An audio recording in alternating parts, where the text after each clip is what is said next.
I cannot pass up a juicy, not a juicy Lucy, a juicy NFL story. Pigskin Palooza in the month of June. All right, I'm rubbing my hands together here because this is such a good story. The story from the winter wonderland of Buffalo. Now, I've only been to Buffalo once, and I was there years ago, and I was amazed because it was early in the NFL season, and there were a lot of boats. I don't think of Buffalo as a boating area, but there were a fair amount of boats. Anyway, somebody out on a boat in Buffalo would be one of the stars of the Bills. If you had not been following along, it played out in real time throughout the last 24-hour news cycle. So maybe you missed it because you actually have a life and you don't pay attention to this stuff. You're not obsessed. Your job is not to bark into microphones in the middle of the night about this nonsense. So anyway, here's what happened. Let me give you the inside skinny. Just a random day at Bill's mandatory minicamp. And just random. Unless it wasn't. So the center of the hullabaloo was about Stefon Diggs. Stefon Diggs carrying the torch for previous malcontent wide receivers. You see, Stefon Diggs, there was a debate. Did he show up? Did he not show up? What was going on? What is this all about? Well, the head coach of the Buffalo Bills, I believe we have the audio on this, Sean McDermott, addressed the media and listen to the verbiage from the Buffalo coach. Let's go to the audio tape. Good morning. We'll go ahead and get started and take your questions. John, just a question about attendance. Is everyone here? And I know there's a lot of questions about Stefon. Yeah, Steph is not here. Everybody else is here at the current time. How concerned are you about that? Oh, very concerned. Yeah, very concerned. That's the quote right there. I'm not going to get into, and listen, I respect everyone's questions and what they want to know about our team. Right now, I'm not going to get into that anymore. So we'll talk about practice. Happy to do that. Happy to answer those questions, and we'll move forward from there. I love when coaches decide what the story is. Hey, numbnuts. You're at a news conference. The reporters can ask whatever they want. I'm here to talk about practice. Hey, nobody gives a rat's ass about a Buffalo Bills minicamp practice. Your star receiver having a temper tantrum, that's the story. Don't bury the lead, my man. Don't bury the lead. So the quote, the money quote, very concerned. How concerned are you? Very concerned from Sean McDermott. This is one of the big teams in the NFL. You look at the gambling market, one of the teams at the very top of the board among the favorites to get the Lombardi Trophy in Sin City next year. So McDermott said he was concerned. Diggs did not report to the team facility. Then Diggs' agent said, yeah, that guy's full of crap. My client showed up. And then the Bills issued a prepared statement saying, because of the confusion, that Stefon Diggs actually had reported in the morning and then ended up leaving before practice. Not a game. We're talking about practice. He took off. Quarterback Josh Allen was peppered with questions about this, the disgruntled receiver, and Allen literally swore, used the F word, when asked about Stefon Diggs, and said he loves playing with Diggs and was intentionally vague. Josh Allen, the Madden cover boy, did not really get into much detail. He mumbled internally, "We're working on some things," is the way Josh Allen verbalized that. He said it's not football related. He says he's my guy. Okay. Lot to unpack. Why don't we start with the coach? Because we had some good audio, so we'll start with that. So the question here, Sean McDermott, head coach of your Buffalo Bills, says he is, quote, very concerned, close quote, for Stefon Diggs, about Stefon Diggs, his absence from the Bills' mandatory minicamp.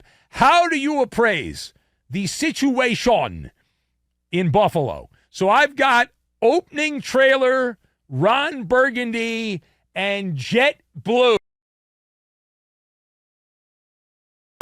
And we are going to make the chicken wing, which was not invented in Buffalo, but was mass marketed at the Anchor Bar in Buffalo.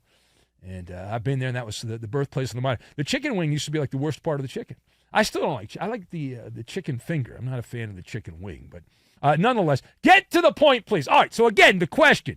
Sean McDermott saying he's very concerned about Stefon Diggs' absence from the mandatory minicamp.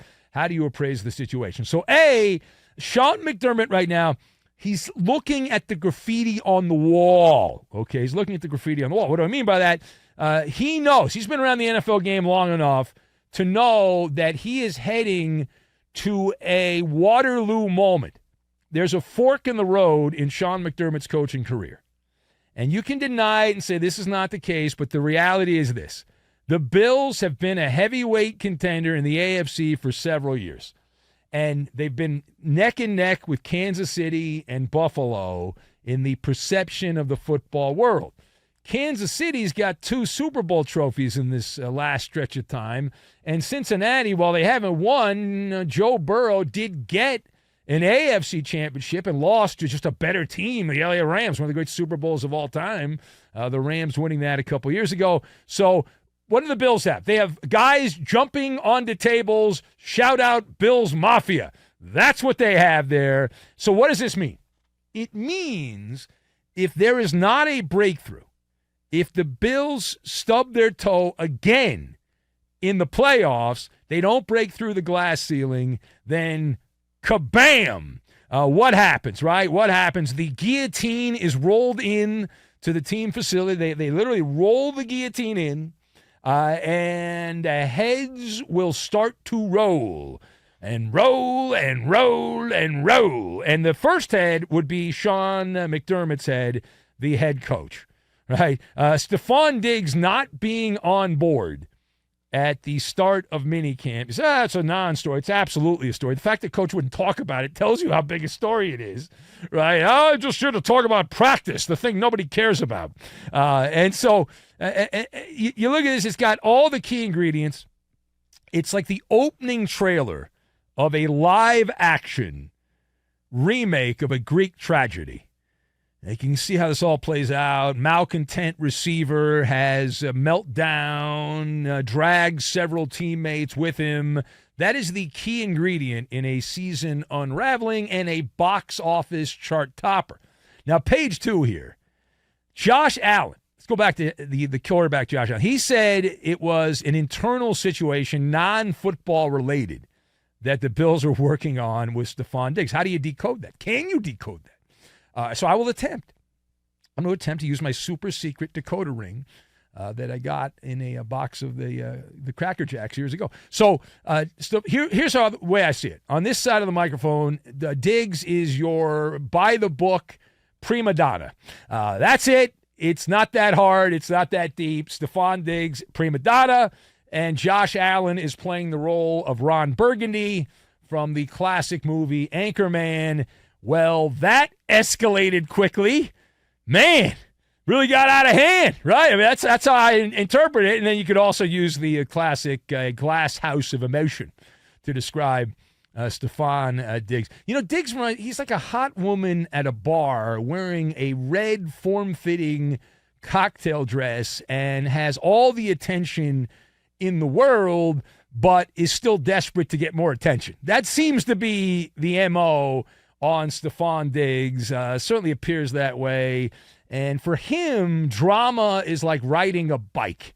It really is for Stefon Diggs. This guy's got a skill. Forget being a great receiver. His ability when it comes to the drama-o-rama is next level. It is next level. What's my case? What's my point on this? Let me give me some evidence on this. Let me explain. So let's go back in the hot tub time machine. Remember when Buffalo got blown out at home by Cincinnati in the AFC playoffs? Playoffs? Remember that? Yeah, I remember that. We were on the air after that game. It was a lopsided game, and Stefon Diggs had a conniption fit. Very public conniption fit. How do I know that? It was broadcast on CBS. They put it on television. He got into it with Josh Allen. They downplayed it. Then we heard Stefon Diggs was so upset after his sideline confrontation. How upset was he? Well, he attempted to leave the locker room and we imagine the stadium prior to the coaches even arriving from the field. He was that upset. And then they downplayed it. But this follows the woe is me attitude. He goes on a social media rant. I understand he did the same thing also. He had another social media complaint. He was ranting about that. But what this is, and the agent's like, well, he reported. It's not that big a deal. Of course the agent's going to say that. You're an advocate for your client. But what this is what's known as a tool-down strike. It's a tool. And what is a tool-down strike? A tool-down strike is where you show up to work.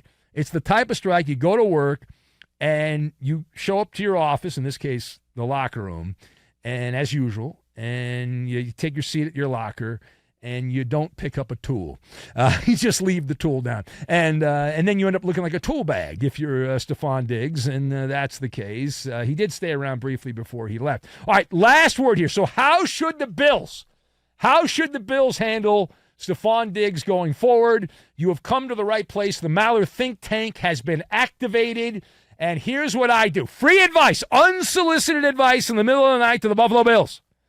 Trade his ass. You send him to the airport, JetBlue, standby counter, and say, you're on standby, you're getting out of town. I'm telling you, as a talk show host, I love Stefon Diggs. But if I was running a football team, no way. I don't want this guy. I would rather have a lesser receiver